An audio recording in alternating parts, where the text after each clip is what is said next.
Internet. My name is Armina, and I am an artist that likes to post things on the internet, including this. So, whatever could I be discussing? Well, maybe it's what I have written there.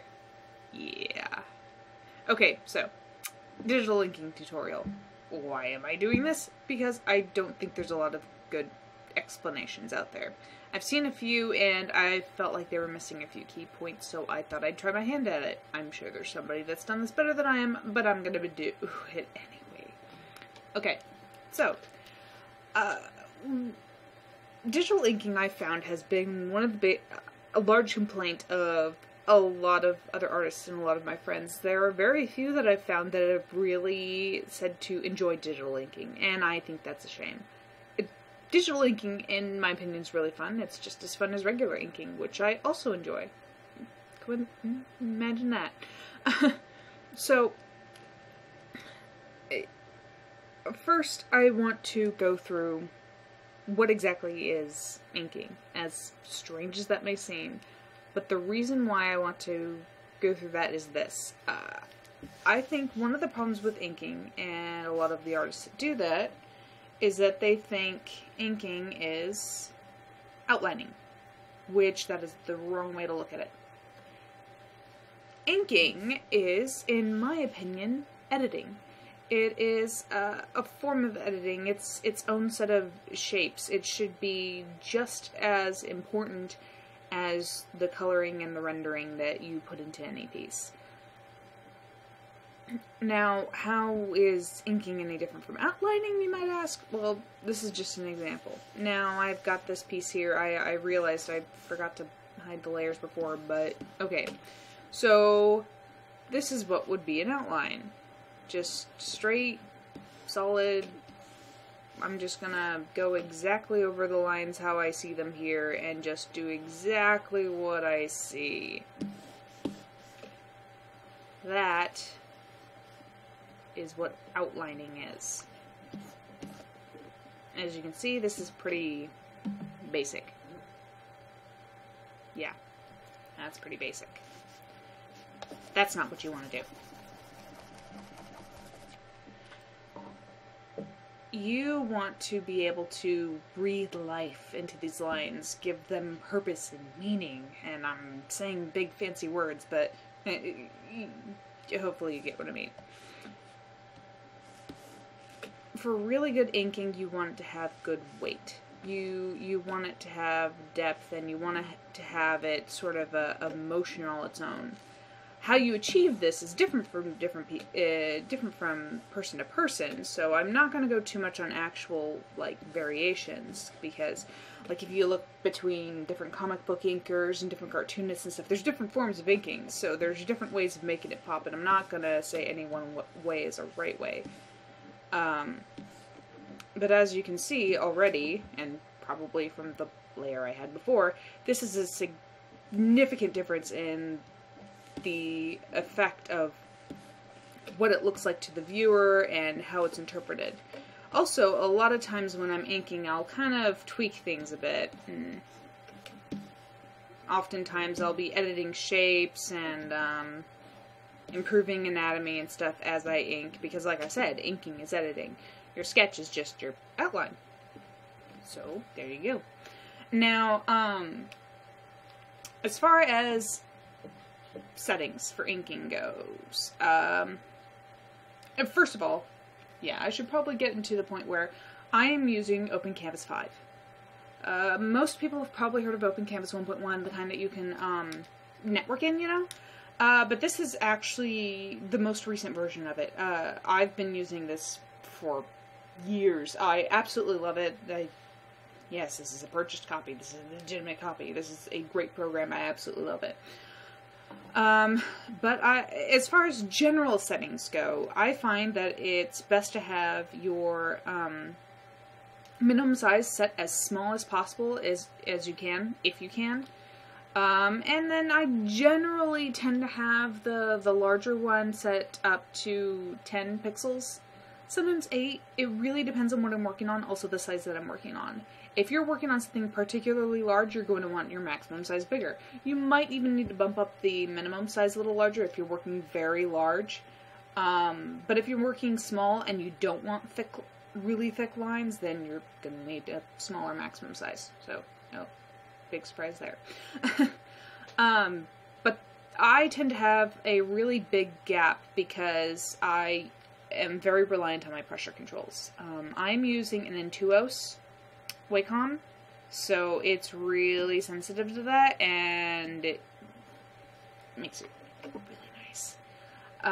If you're using, let's say, a graphite or a bamboo, or maybe something that isn't as have as great pressure sensitivity, then you might find that you're better off without the very large gap. I still would keep the minimum size to smallest you can go, unless you have any reason to have it thicker than that. You know, if you wanted to do a thicker piece, no problem.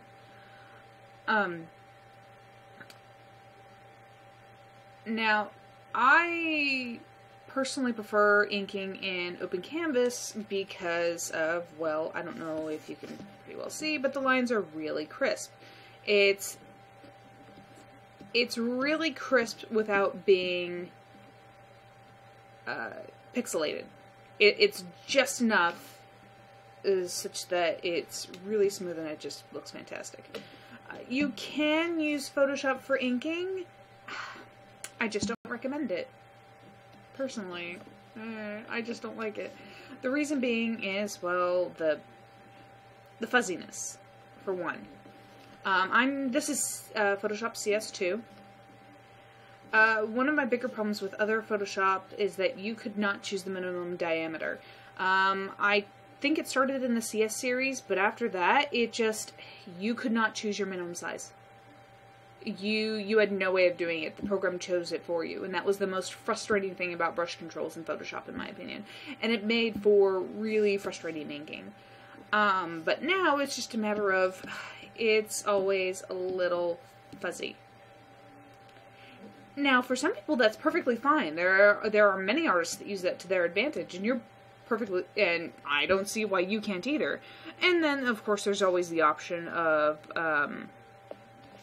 sharpening it. Doesn't look terrible, but yeah, see, slight difference. So it's not that you can't ink in Photoshop, it's just that open canvas has always been my preference. This is what I was doing inking with Photoshop, as an example. And you can see it doesn't really get the same effect that my other lines do, but it's still something that can be worked with. But now going back to my program of choice, I'm going to just go into a few things in regards to digital inking specifically that I found very helpful. For one, fast strokes. Now, I know that seems really strange and possibly counterproductive, but once your hand gets used to a certain amount of rhythm, having fast strokes means you have something really nice like that. Also, the undo is your friend. Keep making strokes until you get it like exactly the way you want it. Because if you're doing this where you're going really slow, it's not going to turn out the same. Whereas, yeah, you see kind of hopefully you get the idea. Yeah. Also, if you have a program that can tilt at all, use it. Oh, it is so helpful. Find out whatever program you have, see if it has tilt controls, and if it has it, use it. Because if you can just get the canvas to exactly the position that your hand is easiest flowing in, then you can make some really nice strokes. Also, when you're doing very large strokes, the faster you are, the better it's going to look. See? And believe me, doing really long areas with no break is particularly hard. I mean, like, tails? Jeez. So, yeah. And remember, it's digital, so you can overshoot because you can erase. This is the thing that you can do. A lot of times I've just gotten so used to learning how to overshoot and how to overshoot effectively and connect the lines and still have them look fluid.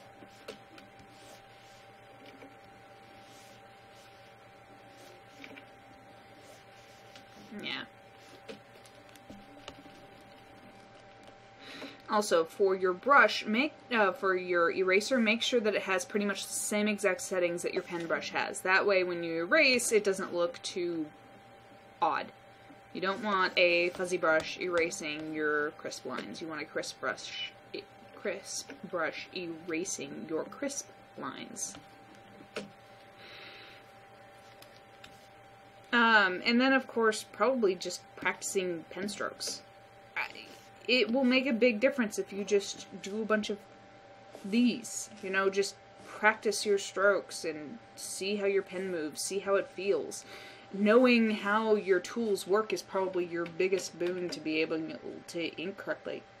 And probably my last tip, and likely most important tip, ink with traditional stuff. Like, grab yourself a piece of paper and a Sharpie and just go to town. Just experiment with inking.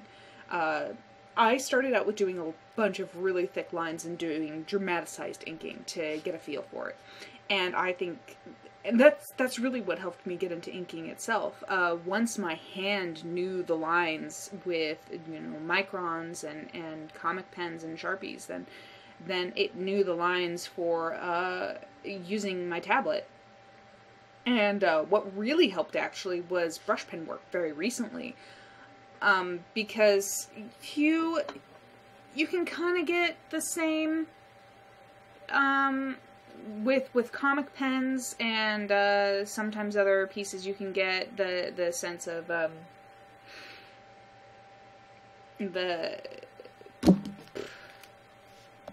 sort of a stroke and a flow to.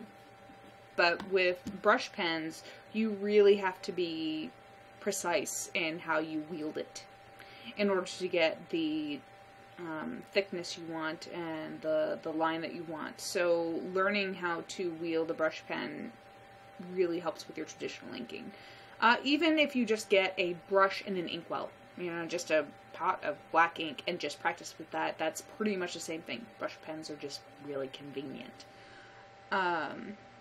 So I hope that this has been enlightening in some way and maybe helped you inking. I could always get questions and see if I can answer them. But for now, I hope this was a pretty good primer. Thanks for watching.